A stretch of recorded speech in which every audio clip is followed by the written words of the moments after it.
Please use the right pronoun to describe my non-binary child.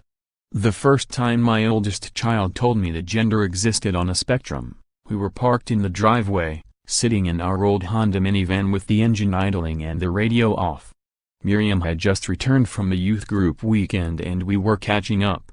"No, sweetheart," I said to my precocious 14-year-old. "Sexuality is on a spectrum. You can be straight, gay or lots of things in between. Gender is either male or female." Miriam corrected me. "No, Mom. Gender is on a spectrum, too." At the end of high school, Miriam came out as non-binary. That, too, was a confusing surprise.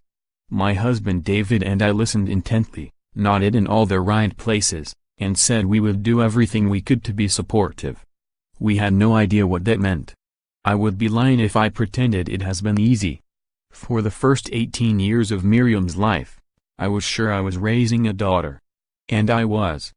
Until that daughter told me they were neither female or male, and that I should switch to they/them/their pronouns when referring to them in the third person. More, Trump cannot hold back progress with a tweet, transgender veteran more, gender is reality, chicks on the right pronouns need their own discussion. We'll save that for another day. But in the meantime, here's the short version. People who are non-binary use a variety of pronouns, but they/them/their are the most common today. The English language is still figuring this one out.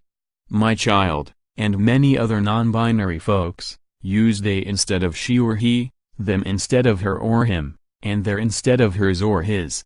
After lots of practice, my ear is getting tuned to this change.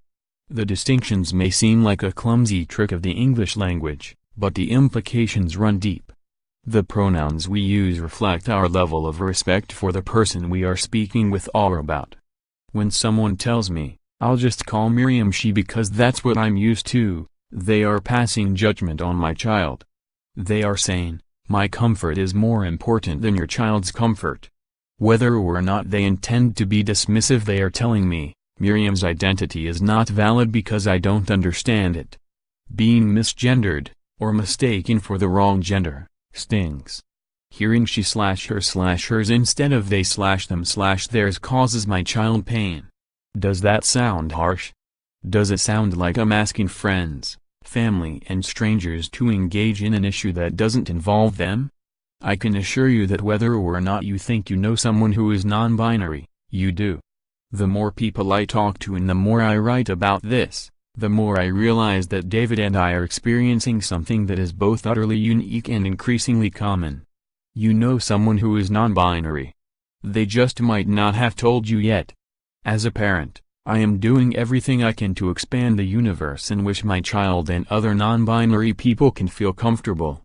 That's what an ally does. I've had conversations about gender identity with my parents and with cab drivers, with my closest friends and with checkout clerks. When someone I haven't seen for months asks, "How's Miriam?" I say, "They're fine, thanks." When a business associate asks, "You have 3 kids. Boys or girls?"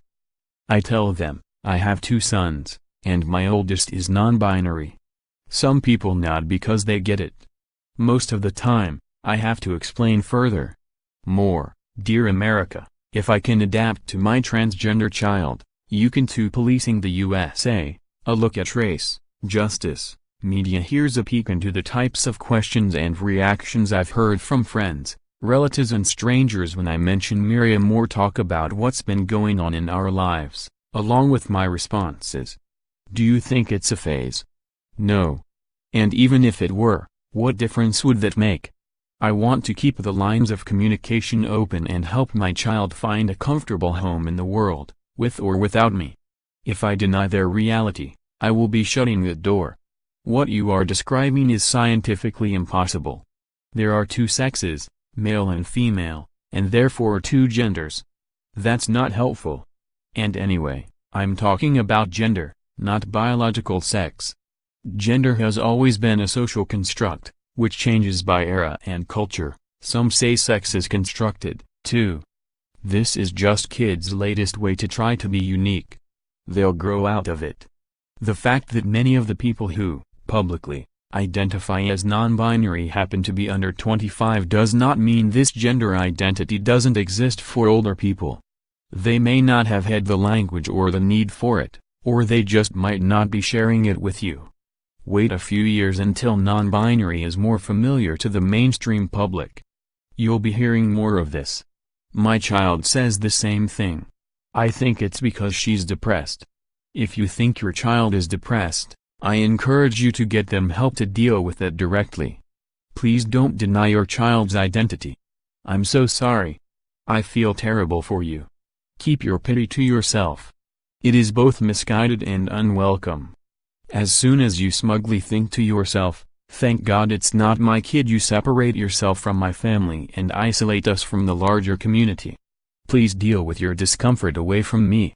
You are amazing, brave/courageous/ etc. I couldn't possibly handle this. Annoying and unhelpful. See, I'm so sorry, above. That's ridiculous. They is a plural pronoun. Language is always evolving. You'll get used to it. Can't you just use they when you're together and use the old pronoun with everyone else? Language matters, and I have been asked to change mine. The best way to get used to that change is to use the preferred pronouns all the time. The more others hear they in reference to one person, the more familiar it will become, and the more welcome and comfortable my child, and other non-binary folks, will be in our communities. I hear you. We're having the same conversation in my house. Let's talk. I am completely confused. That's okay. You don't have to get it all at once. I love my child. They are exactly the same artsy, sensitive, insightful person they have always been, same concern for the world, same love of farming, poetry, Judaism and family, same funky sense of style. I keep exploring and sharing my experiences in my blog and in my daily encounters. It gets easier and more comfortable all the time.